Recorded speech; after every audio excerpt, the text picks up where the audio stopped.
To begin, there are many things which we've been learning in the last few months that we're not permitted to say. And one of the things we're not permitted to say without evoking a kind of a chorus of taunts and jeers is that I have a gay friend. I have a gay friend. Oh, you have a gay friend. Congratulations. Type of thing. Well, I do have a gay friend. In fact, I have several. But I want to talk about one friend in particular. We'll call him John. And John has been involved in a particular situation for many years now, about 8 years. He became a sperm donor for two friends of his, a lesbian couple.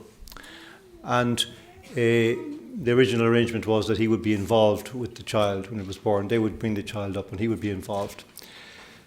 But a strange thing happened for John, an unexpected thing happened, that when his child was born, he suddenly found that he sensed that he could be just a kind of a visiting uncle, evaporated, and he wanted to be with his child 24/7. He wanted to be there all the time. And the couple who considered themselves the parents of the child became very hostile and aggressive about this change in things, and the whole thing ended up in court. And in the High Court, John was essentially stuffed. He was accused by the judge of having broken his word and so on. But the case then went to the Supreme Court, where he got probably one of the most amazing judgments in the history of Irish jurisprudence in terms of from a father's point of view. I've been writing about it for 20 years, and it brought me to tears. The way the judges talked about the fact that they completely understood that this man, when he had seen his own child, had been overcome and couldn't possibly stick to the agreement that had been made in advance, when he had no possible way of knowing how he would feel afterwards. And so they essentially found in his favour, but an unfortunate thing happened then. For some bizarre reason, they kicked this case back to the High Court with various recommendations as to how it was to be dealt with. But in the meantime, the couple went to a far-off place with the child. And so my friend was reduced to one visit a year, which he now undertakes, a very long journey, 24-hour journey in an airplane, and it is hellish. I talk to him very regularly about this. I tell him, it'll be okay in the long run. But at the moment it's not okay.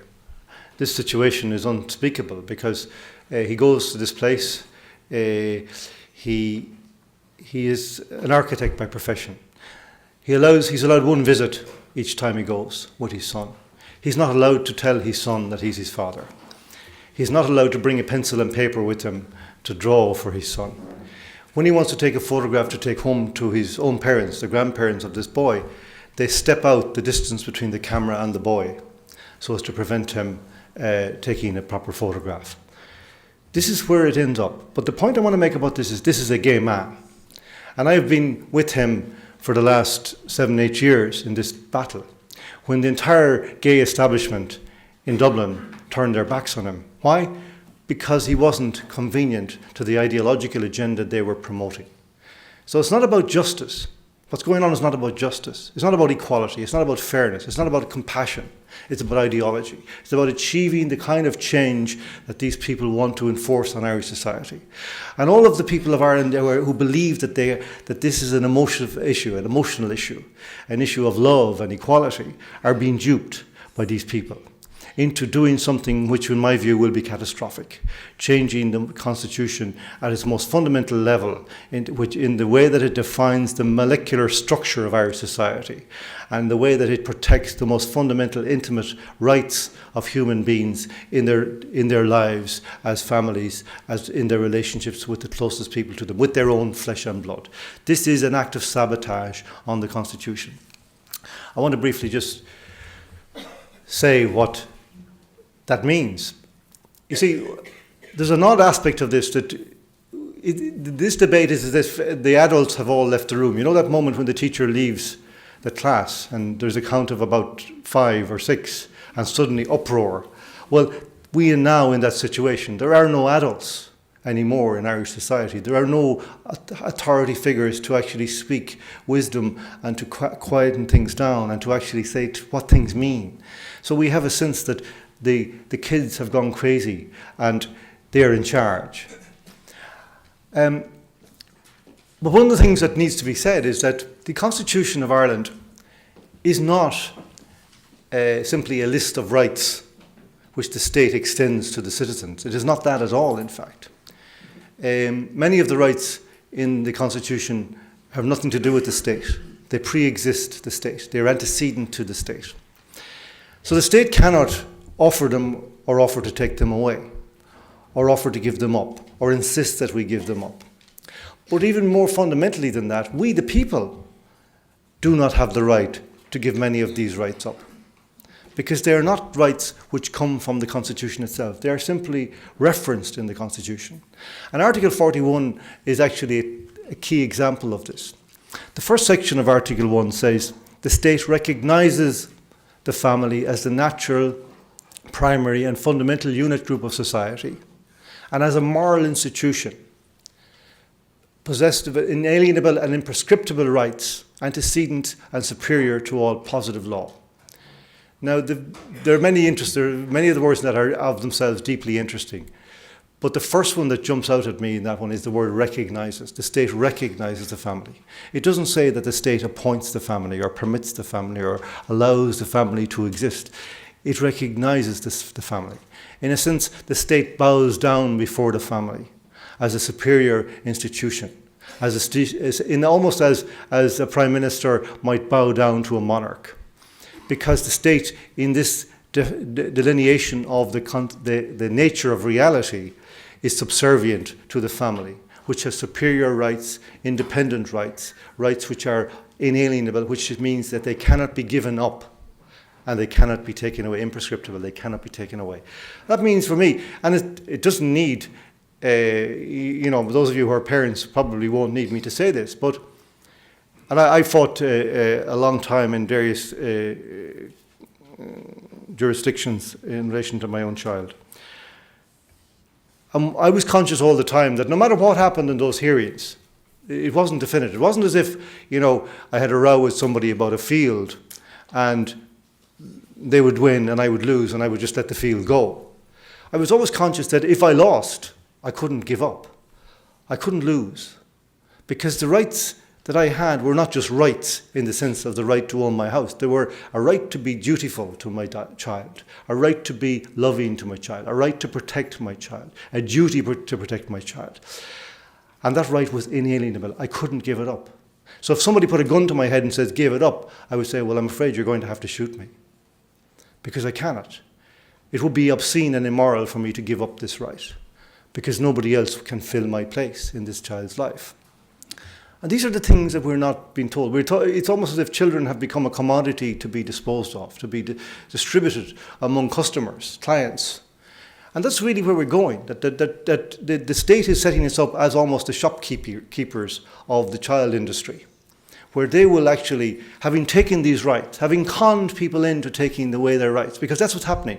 They're using the gay lobby, which is extraordinarily good at bullying, extraordinarily aggressive, extraordinarily unpleasant, and capable of intimidating people in the most fundamental way. They're using this as a way to slip in another attack on the most fundamental rights that there are in our Constitution, not belonging to the Constitution, simply written in the Constitution as a reminder that they exist antecedently, that they are there before because they come from wherever we all come from. They come from the structure and nature of reality of human existence itself. Call it God if you like. Don't call it God if you don't like. I do. That's what I call it.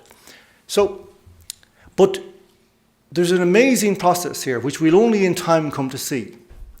If it is a yes vote, God forbid, this yes vote will have been achieved in the most extraordinarily vicious, bullying manner. Manipulative, moral blackmail, demonization, lies, and so on. Now, a lot of people will think, they will congratulate themselves if there's a yes vote and say, we were compassionate, we were modern, we were enlightened, we were progressive. No, you were afraid. Because fundamentally, this tactic has been used globally. And if you go back, there's a book which was published back in the 1980s called After the Ball by two American gay men. After the AIDS epidemic peaked, and they began to reevaluate the whole situation. And they began to realize that they would have to reframe the whole question of homosexuality in society. And what they did was they developed this program of action, a blueprint to fight these battles. And one of the key things they said was that everybody, in a certain sense, is a little bit prejudiced about homosexuality. And everybody's aware of that prejudice in themselves. So therefore we can tap into that. And what the mechanism is more like, they identify this slight prejudice. They make the accusation. Then they put the burden on the person to disown this feeling and to overcompensate for it. So it flips over. So people, like certain politicians, who couldn't in the remotest nightmares of Ireland up to now be imagined as the proponents of this preposterous and catastrophic proposal, suddenly become the shining advocates of this proposal as if it was the most natural thing in the world, something that a few short years ago would have been regarded as Johnny Murphy said, grotesque nonsense. Because these people especially feel vulnerable to this kind of attack, because they know they have grown up with this prejudice. And they know that it is deep inside them. And so they want more than anybody to flip it over for everybody to say, no, no, no, no. Whatever you want. That's what we're... So this is, I think, in a certain sense, this main aspect of this. That actually, if it actually succeeds, God forbid, that people will feel in the end cheated beyond belief. When they begin to realize, when they wake up, when they come out of this hypnotic trance that they've been in for the last several months under the affront of this abuse. And they realize that they were conned and that they did something that is irreparable, that they did something that cannot be reversed. And what they will have done is they will have actually destroyed, disintegrated the legal protections for the connection between a father and child, a mother and child. This is at the heart of this. Because when you move on to that first sentence in Article 41, the state recognises the family as the natural, primary and fundamental unit group of society. You don't need to go any further than that word natural to understand what a catastrophe this is. Because the word natural, as it stands, as interpreted time and again in court theory, has to do, obviously, with the biological complementarity of the man and the woman, who together in their sexual union beget a child and begin the process of creating a family.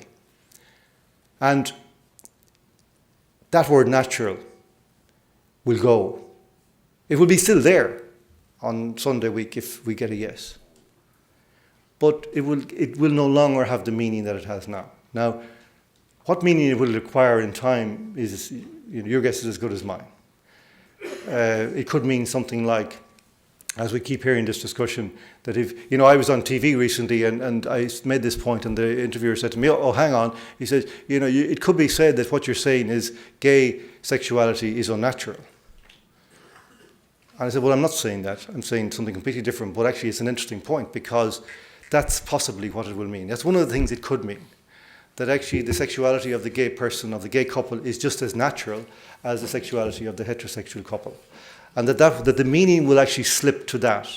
And the biological meaning of parent-child relationships will go. Because remember that once you put in these two into the definition as it stands, man-woman, man-man, and woman-woman, and you bring with that a requirement for equality, they must be treated the same as the referendum commission tells us, as Michael Collins SC has said in his opinion for the Iona Institute, they must be treated the same. So they will all have to every couple will have to come down to the level at which they meet. Call it the lowest common denominator, call it the common denominator. And that will be a level in which biological procreative capacity is irrelevant. And that will be where the bedrock rights will exist. That will be where the definition of family will now rest. The common denominator will not be biological connection between parent and child. It will be in the relationships between the parents and the proximity of the adult people to the children. So what that will mean is, that's why we called our organisation First Families First, because I've been fighting for many years about this question of fathers and the way they're treated after divorce, separation, and also when they're single fathers. And already we've had a little taste of this, because you can see that over the last 20 years since divorce was introduced, the courts have been warming up for this kind of change. Because in effect, even though the law and the divorce referendum did not permit parents or say that the parents should either be permitted or compelled to divorce their own children. In effect, that has been happening in many cases, particularly with fathers. And where single fathers was concerned, there were no rights to begin with. So what you will see, I believe, as we move forward, is a development of this pattern. The Children and Family Relationships Bill, which was introduced in a big rush in the past month, they tell us there's nothing to do with the amendment, but it just happened to coincide just a couple of weeks before the amendment, the referendum. This mechanism gives enormously increased powers to courts to remove a parent from the life of a child on the basis of this phrase, the best interest of the child, which means nothing, because nobody will explain what it means. It can mean whatever the judge or the expert witness wants it to mean. And it can be made basically to arrive at the answer that everybody has already decided on. So that would mean that, for example, if a couple who are married, have children, split up, and one of them goes into a new relationship, it can be gay, can be straight, marriage, can be, it doesn't matter. And I'll come back to that point. And there is a dispute about the children. Because of the effect of the two mechanisms, the Children and Family Relationships Bill, which gives the court huge powers, and the mechanism which disintegrates the biological protection, the protection for the biological relationship. What you will find is when you go into court thinking, well, I'm the father of these children, or I'm the mother of these children, the judge will say, but sorry, that's not really relevant to the deliberations we have here today.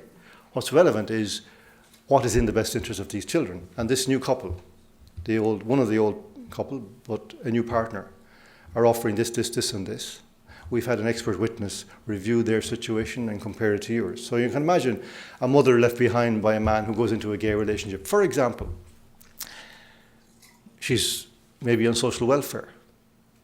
She's looking after young children. The husband, still well-to-do. He's married somebody who's equally well-to-do. They can make a very strong case that the children are much better off, that in the best interest of the children, they're much better. And the mother will not be able to cite the fact that she is the mother. It will be irrelevant.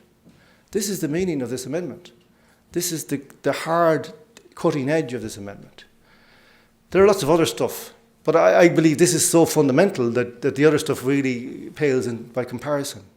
The questions of surrogacy. I mean, of course, look what they've done. They've withheld from the Irish people the right to say about parenting.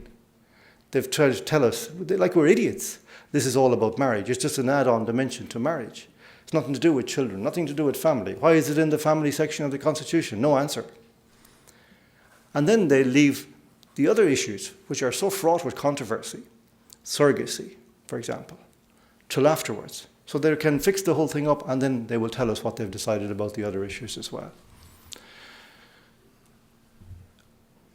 So now there's another really disturbing dimension, and I'll just briefly touch on it. And in some ways, in a certain sense, it's worse than that. Bad and all as that is, this is worse.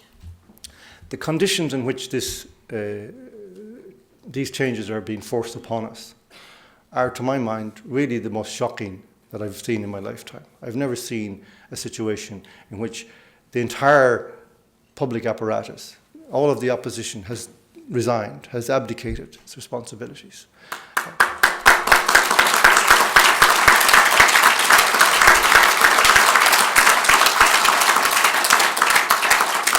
The media, virtually to a man and woman, I mean, there's probably 3 or 4 of us left standing to actually carry out any kind of contrary stream of thought in this discussion. Extraordinary evidence of groupthink, but completely brazen, to the point where, far from actually wanting to celebrate or welcome the people who are not in the groupthink, they actually want to destroy them. I mean, I spent most of the last 50 months hiding away after being attacked by these people. I freely admit it. I'm delighted to be out. I'm delighted to be free again to say, because, I wasn't going to become involved because of what it had done to me and my family. But I thought, is that a good thing? Can I let them win? And now that I'm out, I feel free. And I'm thrilled to be out. I'm thrilled to say that what I believe again. So we are now at the point, if we vote yes, and sometimes I think we will, and sometimes I think we won't. I'm delighted to meet Paddy today, and Paddy reassured me that all is well. But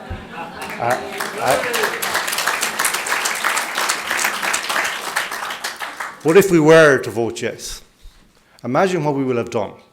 We will have shown every thuggish group among us how to get their way with our society, with our laws, with our constitution. Because there now is a perfect blueprint, what you do, a manual to be adopted by every group of extremists who have an agenda, whether they be atheists, Islamists, you name it, just think of it.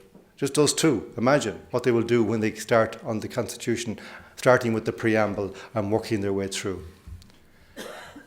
That's what we'll be voting for, as much as the substantive question of the family. And this is not about gay marriage. It's certainly not a vote about what we think of gay people. It's not about because gay people will suffer, as I've outlined by this.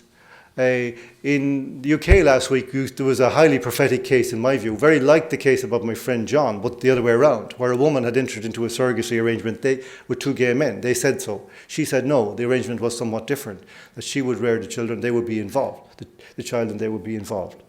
The judge obviously took a deep dislike to the woman and decided that she was trying to manipulate the court. How? By breastfeeding her own child. Imagine that a court will say to a woman, breastfeeding your child is manipulation, an attempt to manipulate a court. For the first time, there was a report of that in the Irish Times, my old paper, and it's the first time in 25 years of taking notice of such matters that I saw a pro-father headline in the Irish Times. Why? Because it was a woman against two gay men. For 25 years, I've been writing about men, and I've been treated like something the dog dragged in.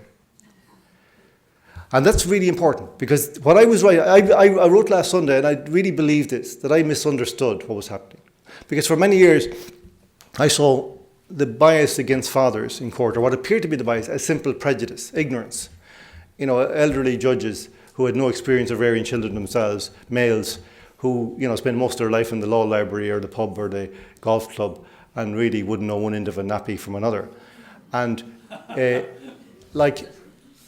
I was convinced that was sheer prejudice. But actually, I'm now more and more certain that that was just a preliminary part of the agenda, to actually normalise the idea that you could remove natural parents from the lives of their children. And you hear it now. Imagine that the kind of discussions we're being asked to take part in. Previously sane and sensible sounding people are starting to say things in public like, but really, in 2015, does a child really need his father and mother? And people are sitting around wondering, I wonder, do they? What do you think? My father's name was Tom Waters. My mother's name was Mary Ishak McGrath. Now you can all put names in the places of those names, and ask yourself, did you really need those people in your life? Might the milkman and the postman have done just as well? But the strange thing is we're actually being engaged. This is what they've done. They've warped our reason. They've warped our heads to such an extent that we're no longer capable of thinking straight. And we're being sucked into these absurdities, and we're coming up with absurdities in response. That's the spell we're under now. It's a spell of unreason. And it's very, very frightening. So we have a week left. I'm so glad to know that Paddy's out there every day, every night. A wonderful man, a wonderful a hero of this country now. Someday, I was talking to Bishop Fonsi in Waterford last night, and he asked me, and I said, I'm hopeful. No, I'm not optimistic, but I'm hopeful, if you know the difference. We have to fight until the last minute. I think it's possible. Irish people have always been sensible. At their, when pushed to the limit, they always put the brakes on. But there are new elements this time. The manipulation of young people in particular has been especially shocking. And the young people are not well educated in these matters, unfortunately, which is another story. So we hope in a week's time we'll know. Thank you.